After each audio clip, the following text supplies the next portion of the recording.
Assalamualaikum warahmatullahi wabarakatuh. Perkenalkan, nama saya Khalifatunisa, mahasiswa Akademi Kebidanan Banua Bina Husada. Pada kesempatan kali ini, saya akan membahas retensio plasenta atau manual plasenta. Retensio plasenta. Retensio plasenta adalah kondisi tidak keluarnya plasenta dalam waktu 30 menit setelah melahirkan bayi.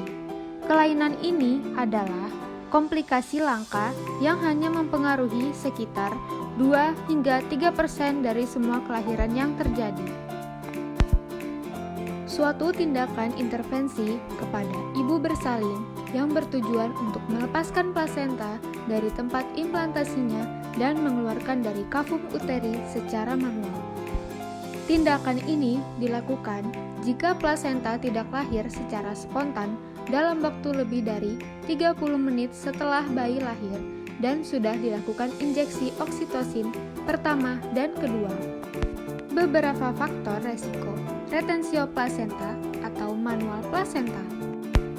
Faktor yang pertama, kehamilan yang terjadi pada wanita di atas 30 tahun. Kedua, memiliki riwayat operasi sesar sebelumnya. Ketiga, alami kelainan uterus.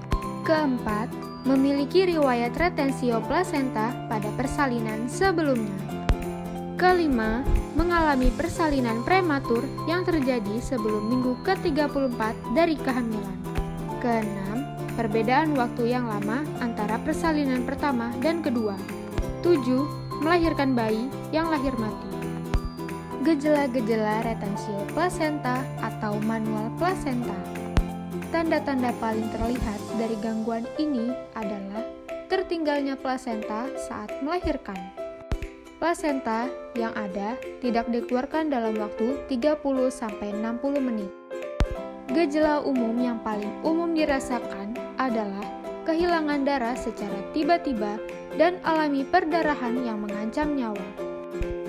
Beberapa gejala lainnya yang dapat dirasakan. 1. Perdarahan yang berat. 2. Pembentukan bekuan darah. 3. Alami demam. 4. Panas dingin. 5. Keputihan yang berbau busuk. 6. Kram dan nyeri. 7.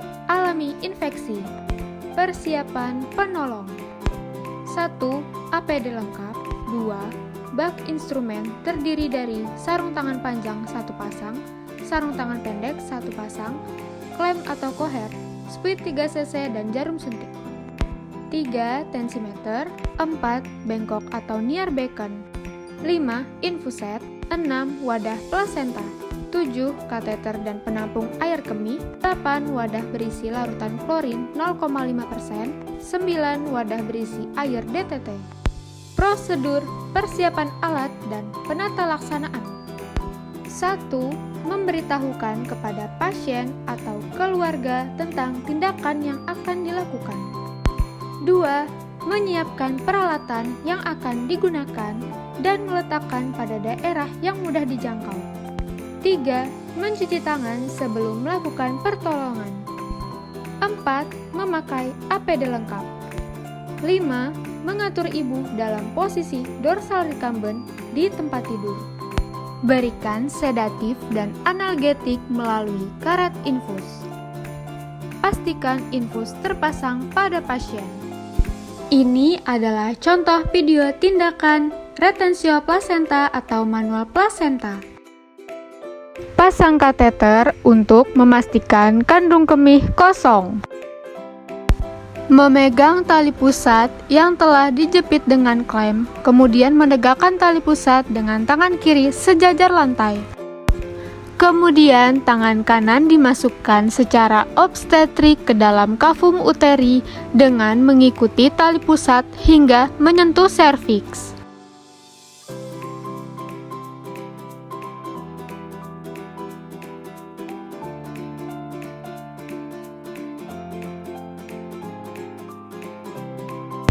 Setelah tangan mencapai pembukaan serviks, kemudian tangan penolong yang lainnya menahan fundus uteri.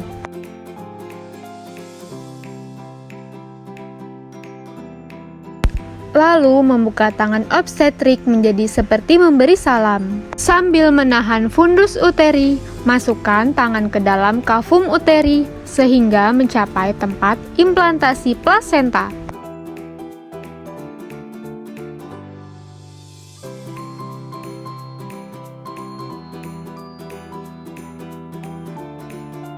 Merapatkan jari-jari secara perlahan, menggerakkan tangan dengan menyisir ke kanan dan ke kiri secara lembut sampai plasenta terlepas seluruhnya.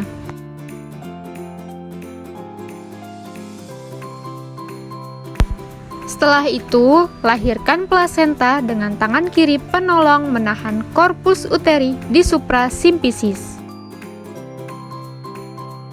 Dan pastikan tidak ada jaringan-jaringan plasenta yang tertinggal.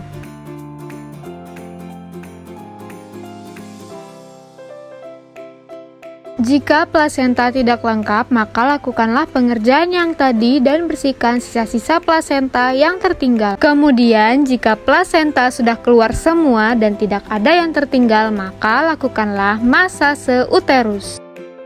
Rujuklah jika pasien mengalami perdarahan.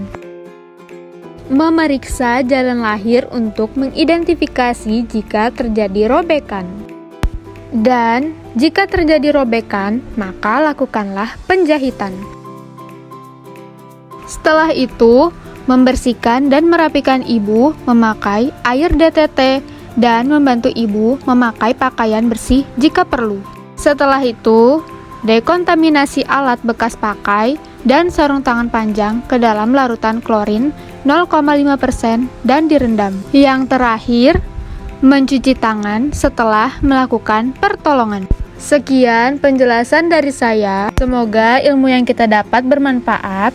Kurang lebihnya mohon maaf. Wassalamualaikum warahmatullahi wabarakatuh.